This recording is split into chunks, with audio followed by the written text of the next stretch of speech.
Alors bonjour à toutes et à tous, très heureux de vous retrouver à nouveau donc pour continuer à faire notre travail sur l'univers du Kavod. Donc on est en plein donc dans ce que l'on appelle la notion du Kavod Atzmi, c'est-à-dire apprendre à se respecter, d'accord, avoir une exigence de comportement par rapport à soi-même qui est liée à la conscience que l'on a de la dimension élevée qui est la nôtre. On a vu donc plusieurs textes là-dessus et hier on a ouvert sur un texte qui est donc celui de Rabbeinu Yona. Et on se rappelle que Rabbeinu Yona disait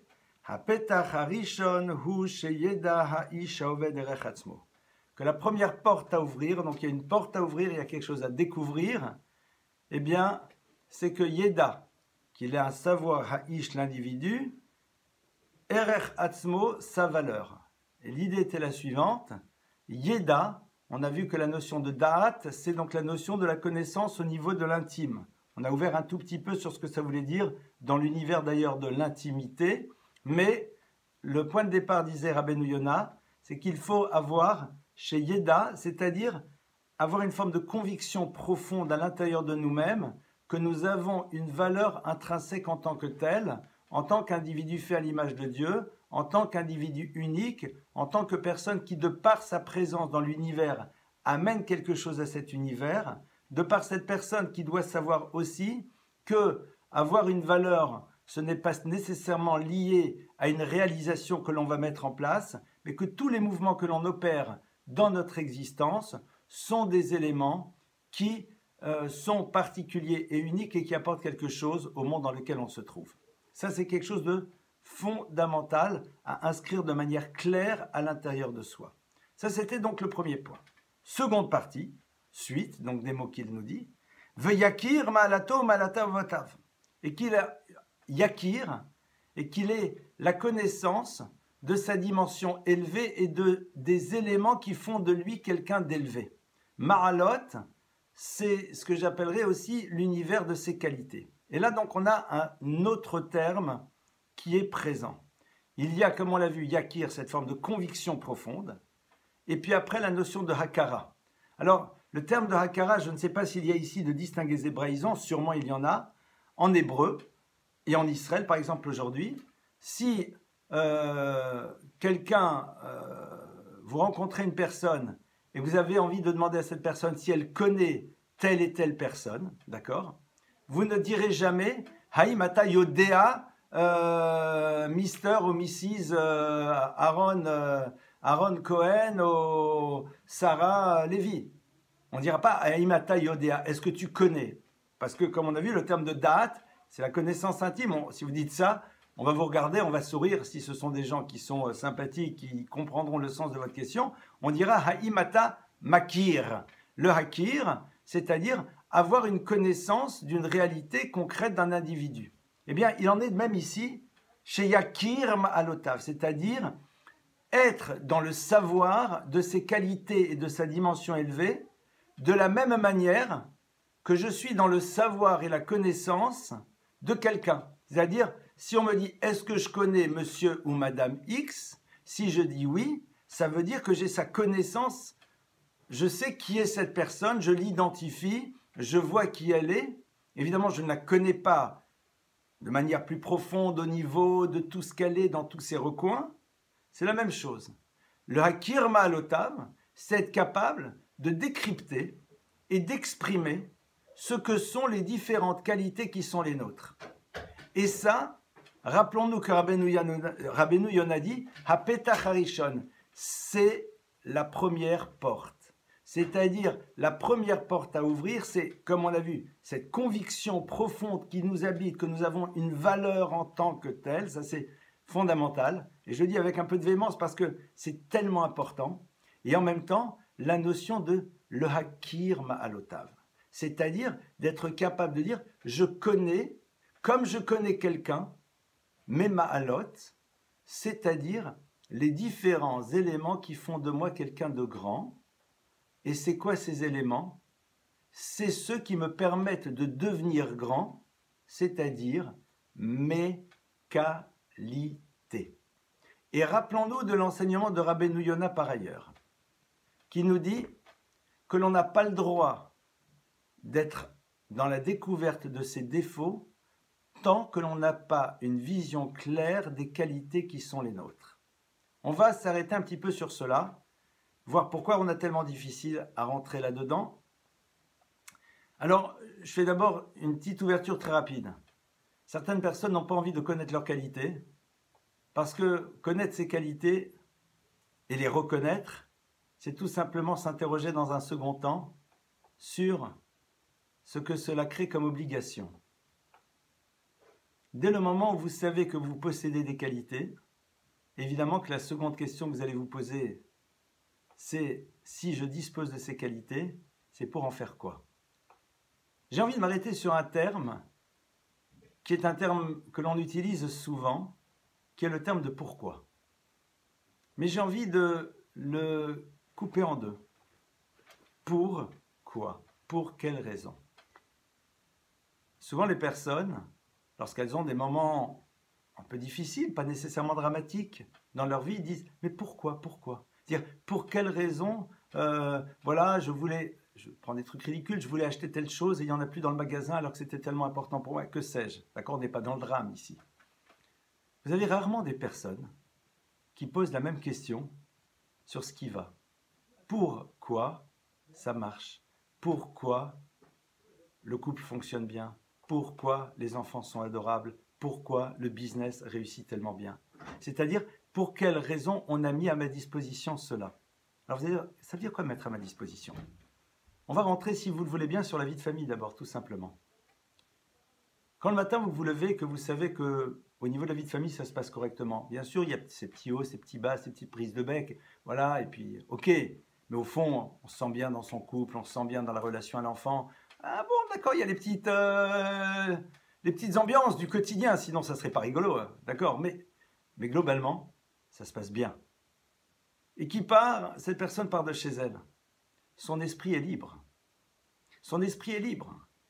Parce que son esprit n'a pas besoin d'être occupé par une réflexion sur mais comment je gère ma femme, mon mari, mes enfants, là, c'est compliqué. Pourquoi? Parce que ça se passe bien.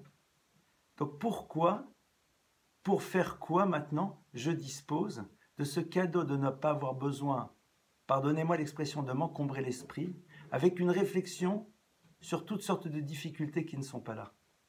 J'ai un esprit libre. BFM, Netflix ou d'autres choses.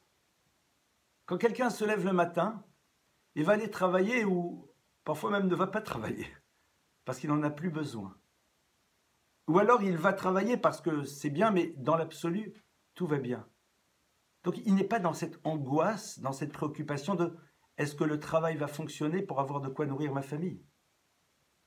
Pourquoi je dispose donc de ce bien-être qui me permet de créer peut-être d'autres choses? Quand votre esprit n'est pas préoccupé par ce qui se joue dans la famille, ce qui se joue dans le travail. Mais évidemment, vous réfléchissez à votre famille, comment améliorer, comment faire mieux dans le travail aussi, mais ce n'est pas quelque chose qui est source d'angoisse, de stress.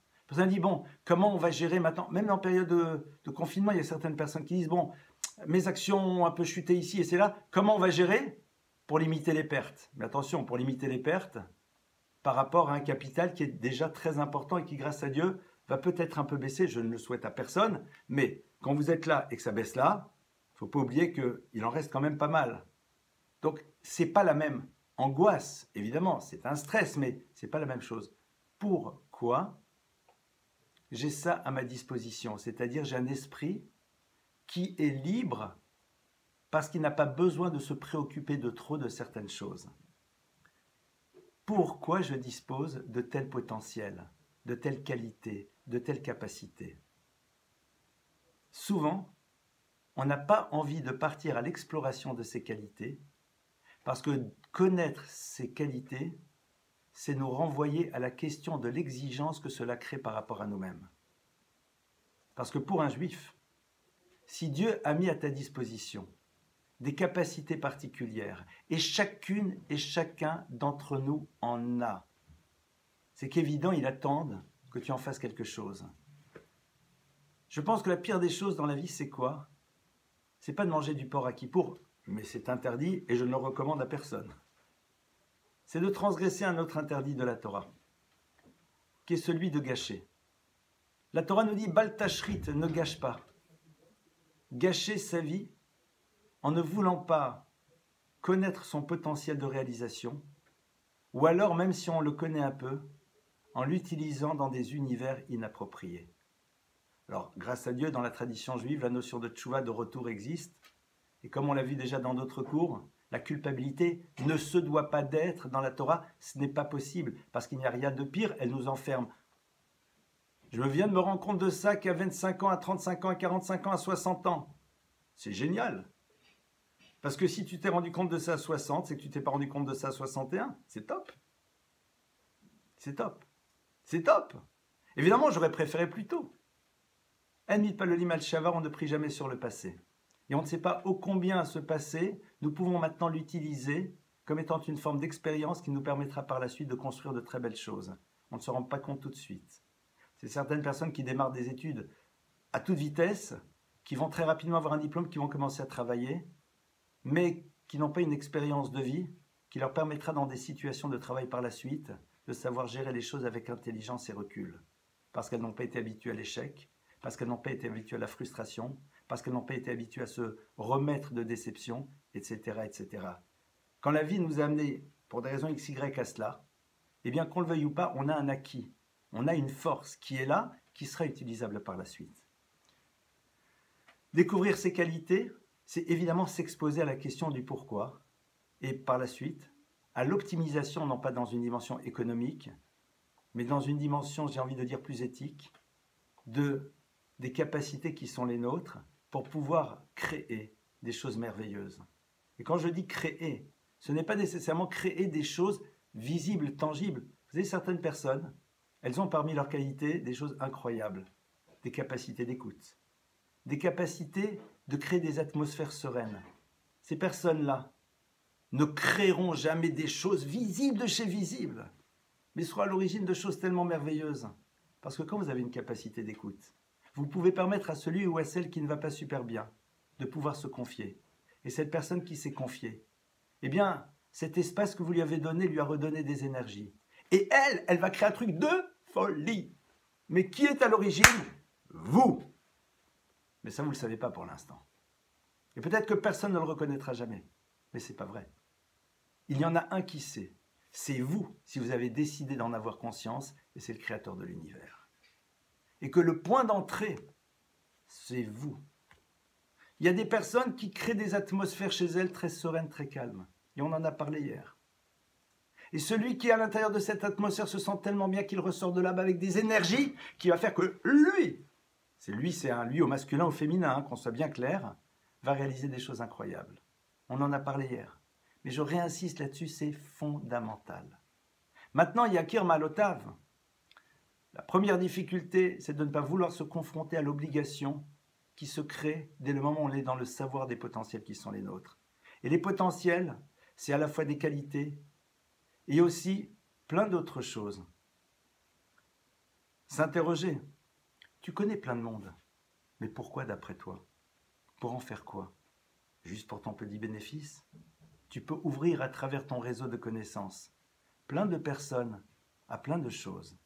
Et ça, c'est quelque chose que j'ai envie de vous dire de manière très claire. Chacune et chacun d'entre vous qui êtes là, vous connaissez du monde. Et votre parole, elle est crédible. Eh bien, cette crédibilité de votre parole et le réseau que vous avez, il est là pour ouvrir peut-être la porte à plein d'autres personnes. Peut-être à se confronter à une étude, ou que sais-je, à d'autres choses. Mais ça, c'est important d'y réfléchir. Parce que c'est un potentiel parmi tant d'autres qui est le fruit de capacités que j'ai. Parce que si je connais toutes ces personnes, c'est que j'ai su construire un tissu relationnel, parce que j'ai des capacités. Et si ces personnes me font confiance quand je leur parle, c'est qu'au fond, j'ai cette capacité d'inspirer confiance parce que je suis quelqu'un de confiance. Et donc, par ricochet, je peux utiliser maintenant ces capacités qui m'ont permis de construire ce monde de relations. et ces capacités qui ont permis que ma parole soit entendue pour ouvrir plein de choses dans tellement de domaines. Je me permets d'être très direct. Combien de personnes sont arrivées à des cours parce que quelqu'un lui a dit « Tu sais, ça risque de t'intéresser. » Parfois, ça ne t'intéressera pas parce qu'il y a tellement de multitudes d'enseignements et chacun se retrouve dans un style ou dans un autre. Mais le fait qu'un ait dit « Tu sais, ça risque », a ouvert à l'autre, qui lui a permis de découvrir et de faire permettre de découvrir à l'autre.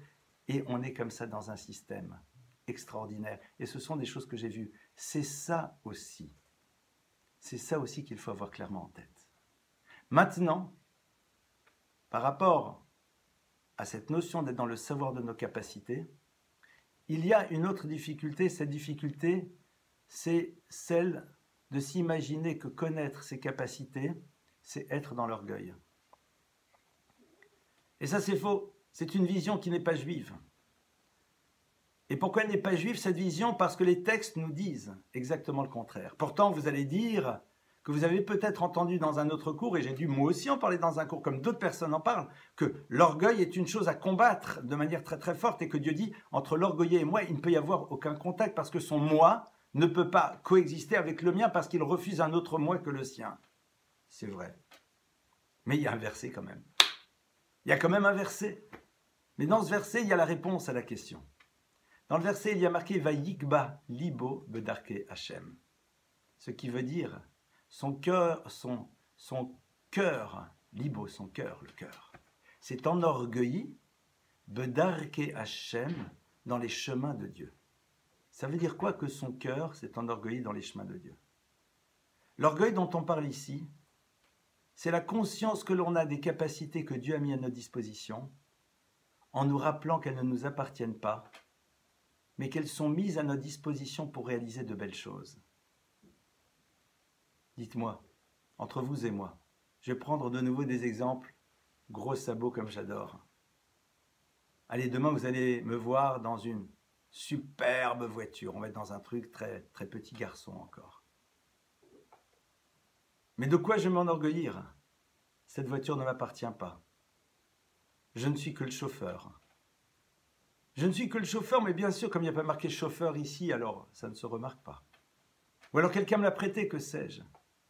Mais comment puis-je m'enorgueillir d'une chose qui ne m'appartient pas, qui a juste été mise à ma disposition? Et si j'utilise ma voiture, et si je suis chauffeur, pour aller faire un je ne sais trop quoi, un cardiac, je ne sais pas trop quoi, évidemment que je vais me faire licencier. À la différence de Dieu, qui dit, tu as utilisé tes capacités que j'ai mises à ta disposition pour ne pas faire exactement ce que je voulais, c'est pas grave. Next, reprends la voiture. À un moment, tu vas découvrir qu'elle est là pour te permettre d'aller d'ici à là de la plus belle manière et pas juste de te promener dans les rues de Paris pour que tout le monde te regarde. C'est pas pour ça que je l'ai donné. Mais pour l'instant, tu l'utilises comme ça. Ça, c'est l'amour que Dieu a vis-à-vis de ses créatures. Le temps qu'il nous faut pour réaliser comment nous devons utiliser de la manière la plus intelligente et pas de la manière la plus productive, de la manière la plus intelligente, ce que Dieu a mis à notre disposition. Pour la Torah, il n'y a pas d'orgueil à être dans le savoir d'éléments qui ne nous appartiennent pas, mais qui est mis à notre disposition. Quelqu'un qui est orgueilleux, alors qu'il n'est que le chauffeur, n'est pas orgueilleux. C'est un imbécile. C'est un imbécile. Et donc la Torah nous dit, accepte de découvrir les capacités qui sont les tiennes. Sois prêt à les voir, dans la mesure où derrière tu sais très bien que ce ne sont que des cadeaux qu'on a mis à ta disposition, pour lesquels tu as de la reconnaissance, qui ne font pas toi d'un être supérieur à l'autre, puisqu'au fond, ce qui fera de toi un être grand, c'est la capacité que tu auras de les utiliser le mieux possible. Et nos maîtres de dire que, à travers une image d'ailleurs, que je vais vous donner, eh bien, imaginez deux personnes qui sont là, et puis on prend en photo, c'est une montagne, une belle montagne, de 4300 mètres, on va dire. Et puis on voit quelqu'un qui est à 4002. Et on en voit un autre qui est à 2008. Et bien sûr, tout le monde applaudit celui qui est à 4002. On dit, mais waouh! Mais si vous connaissez toute l'histoire, vous applaudirez l'autre. Parce que celui qui est à 4002 avait été déposé à 4150 par un hélicoptère. Celui qui est à 2008 a commencé au flanc de la montagne. Et évidemment, les efforts ne sont pas les mêmes. Et le vrai gagnant est sans doute le second. Lorsque vous êtes né à 4000 mètres, arriver à 4100 n'est pas très difficile. Par contre, quand vous êtes né à 1000 mètres, arriver à 2500 mètres, ça c'est énorme. Parce que vous avez mobilisé des capacités et des énergies que l'autre n'a pas eu besoin de mettre en place. Sauf si bien sûr on dit que c'est très compliqué d'aller à 4000, 4100, mais tout le monde aura compris l'image, évidemment. Eh bien, c'est cela en effet que on va valider dans la Torah. C'est-à-dire que la Torah va valider les efforts que nous avons faits pour pouvoir atteindre une certaine dimension avec les capacités qui sont les nôtres. Et certaines personnes vont dire « mais je n'ai pas beaucoup de capacités par rapport à d'autres ». Si tu pouvais apprendre 5 pages de Talmud et que tu les as apprises, et que l'autre en a appris 500 alors qu'il avait les capacités d'en apprendre 1000, eh bien le regard se portera en premier lieu sur toi, car tu étais jusqu'au bout de ce que tu pouvais faire. Et c'est ça qui est génial. Mais, évidemment, il faut accepter de découvrir ses capacités et d'aller jusqu'au bout. C'est un travail de vie, c'est un travail qui prend du temps, c'est un travail avec des sinusoïdales, c'est normal, c'est notre vie. Alors, quelle est la difficulté? Donc on a déjà mis de côté le fait qu'on n'a pas envie de se construire une exigence par rapport à la connaissance que l'on a des capacités qui sont les nôtres. C'est vrai. On a vu que maintenant, il n'y a pas d'orgueil. Il n'y a pas d'orgueil parce que savoir ce que l'on a reçu en cadeau, eh bien, est normal, parce que je ne peux pas réaliser si je ne sais pas quels sont les éléments qui ont été mis à ma disposition pour construire. Après, évidemment, tout le travail va être de savoir l'utiliser dans les cadres les plus adéquats. Évidemment. On a élargi l'univers des qualités, non pas juste à des capacités, mais à la découverte des capacités que l'on va faire à travers la réalité de ce que l'on est aujourd'hui. Et ça va être le point d'entrée. Comment on fait pour connaître ces qualités? Alors, évidemment que si on a grandi dans une famille, mais elles sont rares, dans lesquelles, quand l'enfant est petit, la première des choses dont on a parlé, c'est ses capacités. Non pas en disant « ouais, tu es beau mon fils », je peux le faire à l'Ashkenaza aussi si vous voulez, mais bon, aujourd'hui c'est plus simple de le faire peut-être autrement, mais « oh, il veille mon fils, c'est véritablement… » D'accord, bon, on peut faire la même chose, bon, c'est pas vraiment ça. Surtout qu'au bout d'un moment, c'est plus crédible. Sauf si on a envie de s'escroquer soi-même. Par contre, il y a des familles, elles sont rares, dans lesquelles on va révéler à l'enfant ses capacités à travers ses réalisations. On va lui dire « mais tu as vu, tu as réussi, tu vois que tu es capable ». Alors, bien sûr, c'est pas « tu vois, tu es capable, donc pourquoi tu me ramènes un 12 à la maison en maths ?» Il ne s'agit pas de ça. Parce que si c'est ça, non, je ne suis pas capable. Non, je ne suis pas capable. Parce que intelligent comme tu es, et c'est ça que tu me ramènes en maths, ou alors « ouais, quand c'est pour les autres, mais pour moi… » Non. Donc, on l'a tous fait. Enfin, pas tous, je ne sais pas, mais bon, on va mettre ça de côté. Il y a en effet de rares parents, mais qui existent, qui sont capables d'aider l'enfant à prendre conscience de ses capacités à travers ce qu'il réalise. C'est-à-dire, tu vois bien qu'à travers ta réalisation, tu possèdes cette capacité, et donc, c'est important que tu le saches. Un truc tout bête, quand ça t'intéresse, tu vois bien que tu es capable d'aller jusqu'au bout. Donc, au fond, ne dis pas que non, j'y arrive pas parce que quand c'est trop difficile, j'arrête. Tu vois bien qu'il suffit que la chose t'intéresse pour que tu puisses réussir. Donc, cette capacité d'aller jusqu'au bout, elle existe. Maintenant, il faut juste que tu l'exprimes dans des domaines qui te plaisent. Ça, c'est déjà un deuxième travail. Normalement, c'est ce qu'on est censé avoir reçu quand on était enfant, quand on est ado. Certains parents y arrivent, d'autres parents n'y arrivent pas. On ne va pas les condamner parce que souvent, eux-mêmes, on ne leur a pas appris parce qu'ils n'ont pas grandi dans cette atmosphère. Et donc, c'est vrai qu'on a plus eu l'habitude d'entendre d'abord ce qui n'allait pas. D'ailleurs, posez la question aux gens et dites-leur « Parlez-moi de vous-même, mettez-moi dans la ligne de gauche vos capacités, vos qualités et dans l'autre vos défauts. » De manière générale, les gens auront plus facile à remplir la ligne de droite que la ligne de gauche, celle dans laquelle on parle des défauts plus que celle de nos capacités. Et une des raisons, donc, c'est que nous n'avons pas été habitués. La seconde, c'est que nous avons vécu dans un environnement dans lequel les définitions n'étaient pas celles de la Torah, et on pense que connaître ses qualités, ça se fait pas, c'est honteux, c'est orgueilleux, nanani, nanana, donc on a vu que c'est complètement faux. Et puis surtout, on ne sait pas ce que c'est des qualités. Parce que dites à une personne qui est super ordonnée de par sa nature, « Ah mais dis-moi, tu te rends compte comment tu es ordonné ? Elle va dire, bah non, bah ça va, dis-moi, j'espère bien. Une qualité, c'est pas quelque chose qui demande un effort. Les gens ont l'impression, les qualités, c'est waouh, il a fallu que je me batte. Ben non, vous réveillez le matin et vous faites le constat que vous êtes quelqu'un de très constant. Vous faites quelqu'un de très fiable. Vous êtes fait le constat de quelqu'un qui est très souriant. Vous faites le constat de quelqu'un qui est capable de savoir ne pas être rancunier. Vous faites le constat que. Mais c'est une super qualité. Non, mais moi, tu sais, moi, j'aime pas être rancunier. Mais c'est une qualité, mon frère. C'est une qualité. Bon, elle t'a été donnée. Ou alors, c'est super facile. Il y a des gens, ils sont super sensibles. Je ne parle pas de la sensiblerie. D'accord? Ils perçoivent, ils ressentent les choses. Oui, mais attends, mais c'est ma nature. J'ai toujours été comme ça. Mais ça s'appelle une qualité. Ça s'appelle une qualité. Pour la Torah, il ne faut pas lier le concept de qualité à la notion d'effort et à la notion de on s'est battu pour l'acquérir, etc. Oui, je sais parce que je me suis... Non. C'est accepter d'ouvrir sa boîte à outils. Accepter d'ouvrir sa boîte à outils, de se regarder et de se dire c'est vrai. Je pense que je suis quelqu'un d'intelligent. J'ai peut-être plein de défauts à côté, on en a, mais je sais que je comprends vite. Super. Je sais que, alors je ne parle plus de moi, là, qu'on soit bien clair, je ne parle pas de moi, je sais que, parce que certains vont dire, bon, il est en train de vendre le produit, je sais que j'arrive à garder mon calme, quelles que soient les situations. Si mes enfants étaient à côté, ils riraient. Ou alors, je suis capable de cela. C'est ma réalité, j'en fais le constat. J'en fais le constat. J'arrive, on rencontre des gens, ils ont des natures incroyables, merveilleuses. On est là, moi j'en jalouse plein, je suis très jaloux. Mais je vois dans certaines situations, mais comment naturellement, ils sont en distance, et ils vous gèrent, et pas d'émotion. Waouh! C'est merveilleux! C'est quelque chose qui leur a été offert, qu'ils ont évidemment travaillé par la suite, et c'est extraordinaire. Ça, c'est ce qu'on nous demande de faire. Avant d'accéder à la suite, parce que je vous rappelle qu'on est toujours dans ce travail sur apprendre à être dans le respect de soi. Et cette notion de respect de soi passe à travers ce savoir et cette conscience de soi.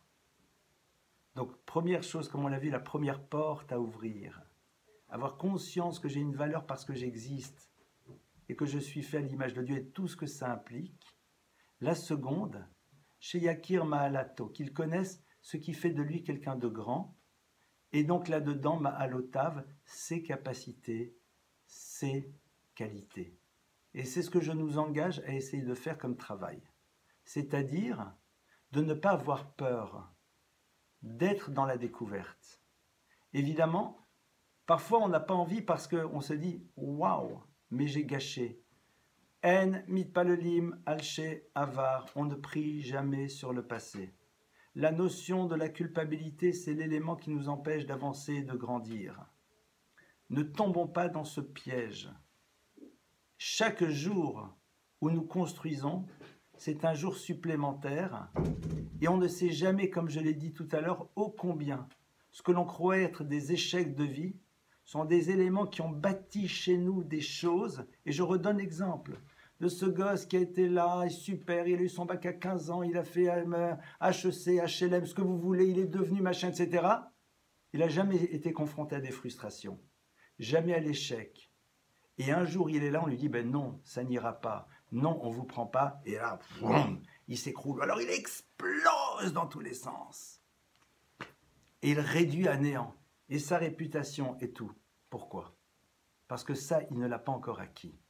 Alors que l'autre, qui l'a acquis, se retrouvera un jour dans une situation et saura gérer émotionnellement parce qu'il sait ce que ça veut dire un échec. Parce qu'il s'est déjà battu pour pouvoir se dire « ce n'est pas grave, j'avance ». Parce qu'il s'est fait déjà agresser. Parce qu'à un moment, il a pleuré.